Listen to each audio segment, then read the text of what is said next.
المركب اللي ليها رئيسين بتغرق. أكيد سمعت المثل ده ويمكن كمان مؤمن بيه. المطعم اللي هنتكلم عنه النهاردة حطم القاعدة، مطعم كودو، واحد من البراندات المميزة في سوهاج من حيث أكله وجودة خدمته، على الرغم إنه ملوش كتير بادئ. المفاجأة إن المطعم ده مش مسؤول عنه واحد ولا اتنين.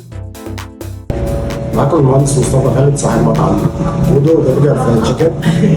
كنا بنحلم ان احنا نقدم حاجه تميزنا عن كل اللي حوالينا. ان احنا قبل ما نفتح المكان لفينا على اماكن كتيره جدا، ما لقيناش الحاجه اللي هي تميز كل مكان عن التاني. كله بيقدم نفس المنتج بنفس الكواليتي، فحبينا ان احنا نكون مميزين في الحته دي. احنا شله صحاب من خلال خبرتنا في المجال حبينا ان احنا نفتح المكان ونبقى كلنا ايد واحده مع بعضنا. حتى في تقسيم الادوار ما بيننا ما بين بعضينا، كل واحد عارف دوره وعارف اللي ليه واللي عليه. ما تلاقيش حد معطل حد، كل واحد عارف مكانه وعارف دوره كويس.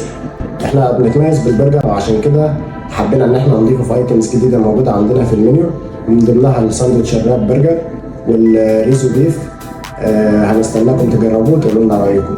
كودو متعاونين فيه مجموعة من شباب سوهاج المجتهدين، اتجمعوا وقرروا يصبوا خبراتهم ومواهبهم في براند واحد، وعلى الرغم من كده ما شاء الله نجحوا، والدليل ان مترشح لنا من اكتر من حد واثق فيهم.